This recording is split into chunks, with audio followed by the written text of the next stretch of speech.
sign.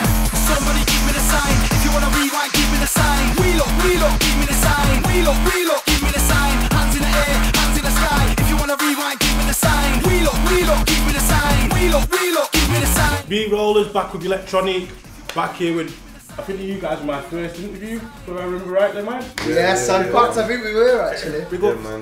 So here, my first ever. In your life? Yeah, ever. Wow. Couldn't you tell? See how we started? Don't let it start. Don't take that, Rolaz, man. I just met him, man. It sounded like he was doing it for years, man. Every question he rolled on. Yeah, Goldfinger comes with the harsh one straight away. He was on it. He was on it. I gotta say that was for us. It was probably our first. If you've not get by now, it's via Syndicate. Enough respect to you guys. What's happening? Got Goldfinger here, Same man well. JSD, man Nicky D right here. Hello, Right, we're just gonna go straight into where we left off, really. Yeah, What yeah, you yeah. guys been doing since you last hooked up? Well, I got a job in a library. No. Been up to a lot since the last time we spoke to you guys. I think we were just starting off with the Breakout Trilogy, which was basically what we were trying to do at the time was put together some EPs that we could then put together as kind of like a compilation or a collection of different EPs to show what we've been doing over the year. It was Antidote, Mosquito, and Malaria, and then they all came together under the Breakout Trilogy.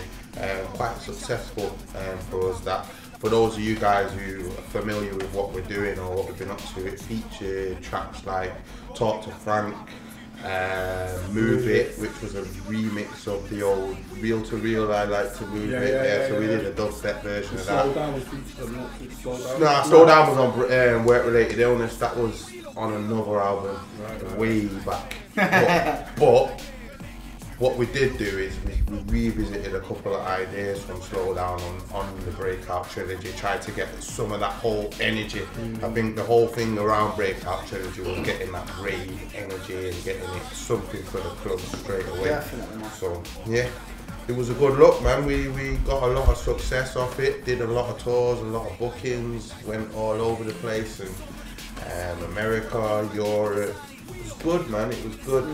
But it's on to the next one now. In the air, hands in the sky. If you wanna rewind, give me the sign. Wheel up, give me the sign. Wheel up, give me the sign. The Breakout was it was a good eye opener for us. It was, we didn't have to sit in the box that we were sat in beforehand. We could step out, we could do things with other producers and work with different artists and stuff. So I think the Breakout was just like, that was a starting point for us then going out working with loads of different artists and doing what we can do, and then working with what producers kind of style and stuff like that. So we went and did loads and loads of tracks. Half of them, fingers crossed, you will never hear them. But we got a collection of some that we thought, you know what, this really fits in with the whole Virus brand, the Virus style, and we wanted to build something up from the ground for our people. So that was the foundation that was set. Man, yeah. You know what? We had a mad experimental year, to be honest. And like Goldfinger's saying, a lot of the tracks no one will ever hear them,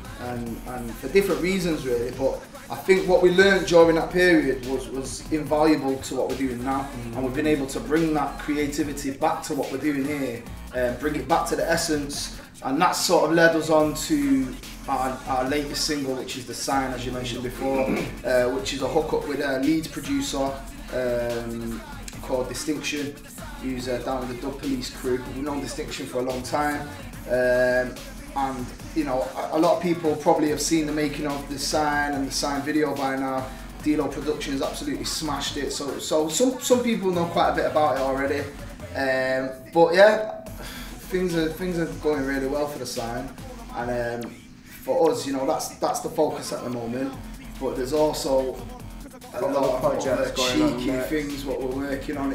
We've really gone back to the essence, I feel, and back to just rattling tracks, man. Is that where you feel most comfortable? Is where you know, it kind of sounds obvious where you both started from? Well, musically, yeah, like I think we're like Jay said, we've had a year like of making all kinds of shit, and some of it was shit, some of it was good, but like I think we've learned a lot musically, like, and I think now like the stuff you're gonna hear from us, you know, The Sign and beyond that, you're going to hear obviously the new things that we've learned from that, but how we're looking to expand from the sign and expand from that. You know what I mean? Was the sign a different sort of? Was the sign a different sort of edgeware than where you was used to before? No. Sort of, It's sort of the same, wasn't it? It was our thing. Yeah. Like I say it now. so encapsulated via Enough Syndicate. artists out here. Yeah, I'm gonna say this. Yeah, enough artists popped out,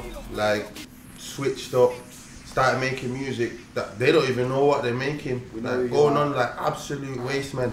And I don't know how, honestly, yeah, I don't know how you look your own fans in the face, knowing that this is the music that you guys are putting out. You know what you truly, what your roots are. You know what you should be doing. And for us, sign, that's our thing. We smash raves. We are the underground up. We're not really. We will have all that pop market, but realistically, we don't want thousands of girls running around, 10-year-old girls. Speak for yourself. I'm only joking. I'm only joking. I don't want thousands of 10-year-old girls running after me from the autograph and stuff like that, man. It's all good. It's great that we're making that kind of music, but I just think a lot of artists popped out. Yeah. You know where what? they come from, and we were is just it trying that to take because it where back the money's to in? That's where the money's in. So that's Maybe, yeah. I don't think it necessarily is. You know what I mean? You do a pop record, yeah? What's your longevity from there? Yeah, man. Yeah. Somebody give me the sign. If you wanna rewind, give me the sign. Wheel up, give me the sign. Wheel up, give me the sign. Hands in the air, hands in the sky. If you wanna rewind, give me the sign. So let's take it from there into you set up your own record label. How's that? How's it? Where is the? Yeah, man. Again, that's another continuation of it. I think we know the sound that we want.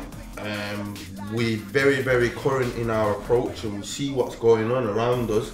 And we ain't really got the time to be waiting on labels and everyone else to pull their finger out to get stuff out. That we're in direct contact with the audience. We know what they want, and in the past, yeah, partially through location and stuff like that, it's maybe took a lot longer than we'd hoped to get stuff out to the audience. Where we aren't done with all that. Just get it done, just get it out.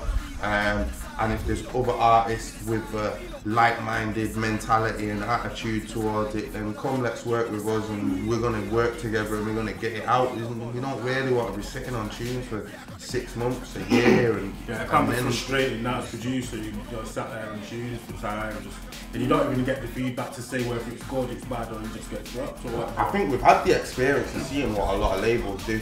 We can see what labels are doing, especially from an independent and underground level. We've seen what they can do. Is that what's inspired you to set up your own label and take control of your own? So We've had our own label for time, but we've not really chose to push it properly. Like, we put Breakout out on our own label and stuff like that. But I think now we're going into it with a different approach. You know what I mean? We've got older and wiser. Going into it as a label, not just as artists trying to just get necessarily. It's for our stuff as well, but we're going into it from a label point of view to push artists way back in, and just like Goldfinger was saying, really. Do you know what I mean? Like it's a way we can get music out there. And that don't mean just us. Yeah, like I said, Definitely that not. don't mean just So us. if you got tunes, send them through, man. It definitely don't mean just us. We're very aware of how the market is, and we don't necessarily want to flood the market with tune after tune of us. If there's a tune that We like. that our public like, then we've got a platform there to put it out. If there's a tune that your platform like, and your people like, we've got a platform for it too. You know what I mean? Do what I'm gonna do it anyway. It's my life. So do what you're gonna do it anyway. It's your life. Your life is in your hands. What is your master plan? Make it up as you go. Do what you like, that's how you flow. So speaking of platforms, tell us about your tours. How your tours going with? right. Set Tiny Sam for us. Yeah. Oh, no, we did That was global. global gathering. Right. We just did that, then we just come back from Barcelona. That was a week. What we got next week we're in Manchester, Preston, Leeds. Then we got back to America in November for another tour out there. And what else did we have? It's been a mad year, really, because of all the things like the sign and the label and trying to get the video together. we've took some time out and just been trying to nail things back home again, and you know, get linked back up with our people, you know, such as D-Lo Productions and a lot of the other artists in Manchester and further afield. So I think now we're just starting to re-engage in the whole tour thing a lot more than we have been for the past few months. We've been in the studio heads down, to be honest, just cracking on. So like Nick is saying, we've got a few things coming up, a couple of events in the UK, and then the tour of the US, and we're also in talks about some other tours around Europe. So some European tours in the pipeline. So yeah, man, there's lots going on, and what I would say is, just keep your eyes on the Facebook and the Twitter, because that's where we give dates and continually update the people. So if anyone does want to know what's going on, make sure you get onto us, and it's facebook.com/virus_syndicate, or on Twitter @virus_syndicate. Your life is in your hands. What is your master plan? Make it up as you go. Do what you like, that's how you flow. That's how you flow. That's how you flow. That's how you flow. Let's talk a bit about these stage performances. Is it, when you do a live performance, is that different from a club performance, or is it? Depends what Do you focus on it differently, I suppose? Yeah, we ain't gonna tell you too much about what we do in our live show. Well, just for the simple fact that we don't want anyone copying it if we can avoid it. We've got our own style, we do our own thing. I think you do have to be able to cater it, because the whole music scene was in a transitional period where it was going from the clubs to the festivals, to the main stage arenas, to the TV. So you've got to be able to work at all different platforms, and I think we've always been able to do the whole club thing. DJ, here's a mic, 2 man on the mic, yeah, sweet, do that. And then now what we're doing is incorporating other elements into the live show, like live bands and stuff. Working with different artists, in-house bands where you've not got necessarily the same preparation time, and then you've got our own show, which is the Virus Syndicate show, which is it's a digital sounding show. Everything that we do is we know what we're doing, but we leave it open to a little bit of change and stuff. Yeah. So we kind of know what we're gonna do, but we'll change it a little bit depending on the night, depending on the audience, depending on whatever's going on. But like I think it's important for any artist, especially if you're not like some big artist who's doing every concert every other week. Know your audience, like find out what songs your audience really like. Maybe not necessarily songs that you've made, but your audience will know what songs you want, and try and incorporate that all into one big show where you highlighting each of our strengths and the DJ strengths, the tunes we've got, the whole lights and the visuals, and making the most of it. Do you find that what you just said there? Do you find that a lot with Talk to Frank? Is that one of the reasons why you can play Talk to Frank anywhere and people just smash it every time? But it's probably one of our most known tracks at the moment. You can get a good response. But I'd say the visual was a big part of that. You know, having that visual for it, which people. I think having a visual for and it got played on Skins as well. And the subject about drugs. But the thing that really amazed me about it is how the US market just took to it like it was drugs. Well, it's universal language, isn't it? Universal, man. Yeah, so is that the sort of thing that you talk about, where you can use that sort of thing?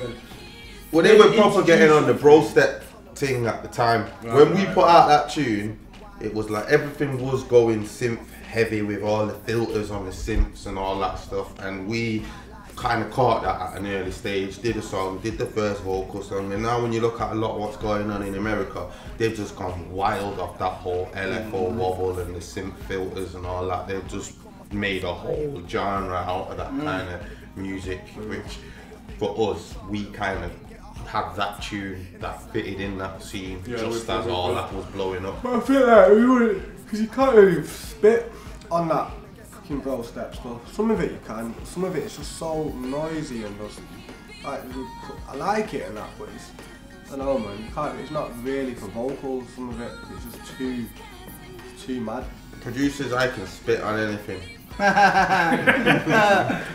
too. Yeah, but I don't want to.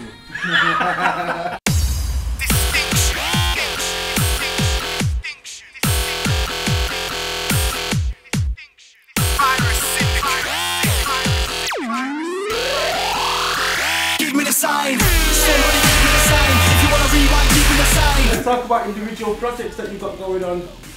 Anybody that with when I was speaking to Goldfinger last time we spoke, were you saying that you think of bringing a solo album? Is that still Yeah, man. Well, I think basically what's happened with that is, I don't know who. Basically, with the whole America thing, I don't go America.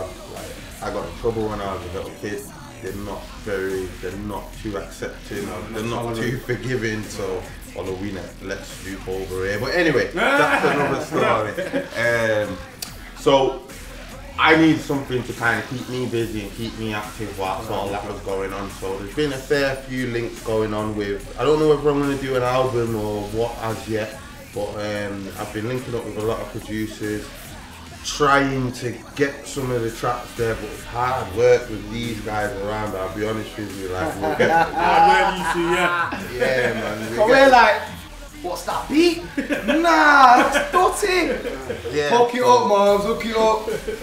So yeah. But you know what, like, whatever anyone does in the crew, it has the full backing behind it of everyone. So if Goldfinger releases his album, EP, whatever he decides to do, each of us are pushing it as if it's everyone's project, you get me? And that's the way really we want to keep it, because, you know what I mean? Virus is a family. Exactly, bro.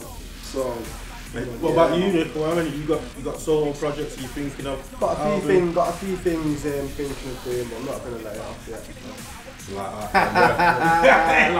Stone cold. I've been working on a lot of UK hip hop stuff, and I was thinking of putting out a mixtape of that, just because I've been writing hip hop since I was 16. I've got tracks coming out of my ears, and I just thought, you know what, rather than me just having them in my head, I might as well just give them out there. So watch your space on that one.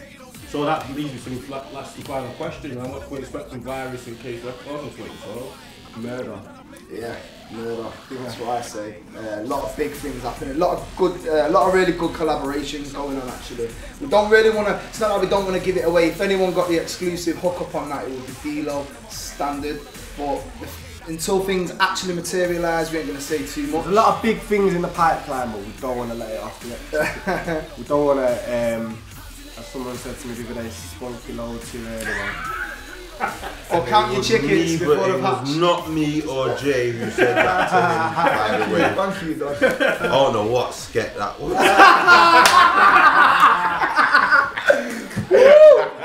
Oh, God. Is it me, Rolaz? Did you marry her? We're in love now. D-Lo Productions, Virus Syndicate, just 2012. It's absolutely going off. And expect more link-ups with D-Lo. These guys are absolutely killing it. Just watch this space, man. Give me the sign, wheel up, give me the sign. Hands in the air, hands in the sky. If you wanna rewind, give me the sign. Wheel up, give me the sign. Wheel up, give me the sign. Somebody give me the sign. If you wanna rewind, give me the sign. Wheel up, give me the sign. Wheel up, give me the sign. Hands in the air, hands in the sky. If you wanna rewind, give me the sign. Wheel up, give me the sign. Wheel up, give me the sign.